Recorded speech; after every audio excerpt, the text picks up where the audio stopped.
माला जोड़ी हाथ में माला फेरे, ध्यान देना। और आप जो वस्त्र पहने हुए हैं उन वस्त्रों में जेब नहीं है, है? जो वस्त्र आप पहने हुए हैं उसमें जेब नहीं है।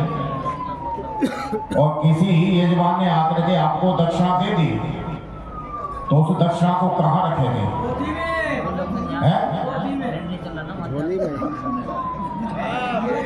माला झोली में रखोगे पक्का? अब सुनिए,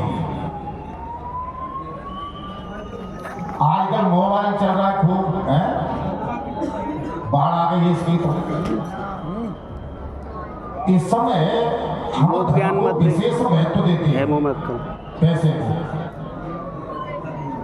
और सबसे ज्यादा ध्यान देना, अशुद्ध कोई वस्तु है तो वो क्या है? वो पैसा ही है। आप कहेंगे कैसे? नोट जितने भी आते हैं आजकल है तो इस लक्ष्मी के बिना कोई काम नहीं चलता है, इसके बिना काम नहीं चलता। हम आप जो भी आए हैं इसी के लिए तो आए हैं, इसकी आवश्यकता नहीं होती तो इस सर्दी में क्यों आते हैं? प्रेम से बोलो जय श्री राधे। और ये जो धन है, पैसा, ध्यान देना, इसको शुद्ध नहीं कहा जा सकता। जब ये नोट छपता है और बैंक आदि के माध्यम से जनता तक जब पहुंचता है और जनता में जब पहुंच जाता है तो पता नहीं कितने हाथों में होकर के निकलता है कि नहीं? और जितने हाथों में निकलता है, आज के समय पे पहली बात नहीं कर रहा हूं मैं, वर्तमान समय की बात कर रहा हूं।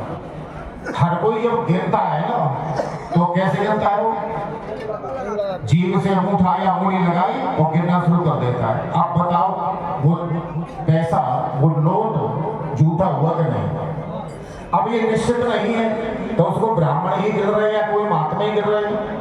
जिसके पास जाएगा, चाहे वो ब्राह्मण है, क्षत्रिय है, वैश्य है, शूद्र है, वो सबके हाथों के निकल रहा है तो अशुद्ध हुआ कि नहीं? अब ऐसी अशुद्ध वस्तु को जो अत्यंत पवित्र है, तुलसी, जिस तुलसी को गले में धारण करने के बाद में पापी भी पाप से मुक्त हो जाता है, तो ऐसी तुलसी में उसको रख करके ये क्या उचित है या अनुचित है? इसलिए कभी भी माला झोली में पैसे को नहीं रखना चाहिए। ये बात सही है या नहीं? दूसरी बात, मोबाइल की अब बताएं। मोबाइल भी पता नहीं, कुछ लोगों को हम कभी कभी देख लेते हैं तो जब मोबाइल वो जाते हैं ना डोल डाल के लिए, शौच के लिए, वहां भी जाकर के वीडियो देखते रहते हैं। उन्हीं हाथों से निकल के आए और उन्हीं हाथों से पकड़ लिया, अब उसे आप मिट्टी लगा के धोओगे तो नहीं, खराब हो जाएगा।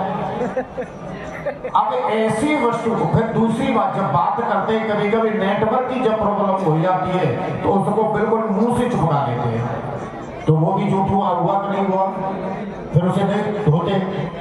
इसलिए कभी भी हम अपने धर्म शास्त्रों के ऊपर मोबाइल को कभी नहीं रखें, ये अपराध होता है। भागवत जी का पाठ चल रहा है या कोई भी पाठ कर रहे हैं और क्या नाम है, प्रश्न इधर उधर हो रहे हैं तो उसको दबाने के लिए मोबाइल को रख देते हैं, ये बिल्कुल अशुद्ध है। हमें उस अवस्था में मोबाइल को लेना ही नहीं चाहिए।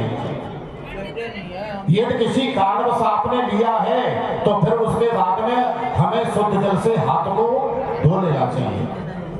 हमारे यहाँ शुद्धता पवित्रता में यदि हम माला कर रहे हैं, पाठ कर रहे हैं और कहीं शरीर में खुजलाहट मचले खुजाते हैं तो फिर गीले कपड़े से या जल से उस हाथ को शुद्ध करते हैं, तब लगाते हैं माला से हाथ। इतनी शुद्धता बताई गई है। तो हमारी जो अत्यंत पवित्र तुलसी जो हमें पवित्र करने वाली, शुद्ध करने वाली है, तो उसमें हमें कभी भी धन को नहीं रखना चाहिए, पैसे नहीं रखने चाहिए। मोबाइल आदि को हमें भागवत जी या किसी भी पुस्तक पर उसे नहीं रखना चाहिए। यदि प्रश्न हो रहा है तो माला झोली रखें, उससे उसको रखें, या अथवा कोई ऐसी पवित्र वस्तु है उसे साथ में रखें, उससे प्रश्न को हम दबाएं।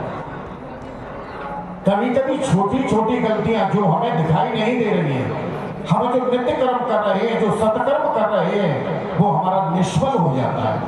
फिर हम कहते हैं कि हमने इतना धर्म किया, सत्कर्म किया, पूजा की, पाठ किया, पर उसका फल नहीं मिल पाया।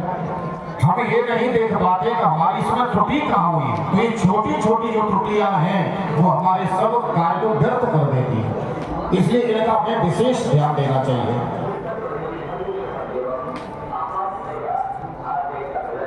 कुछ चर्चा है कल के लिए रखी है मैंने, तो आज इतना ही है कि पाठ विलंब हो जाए।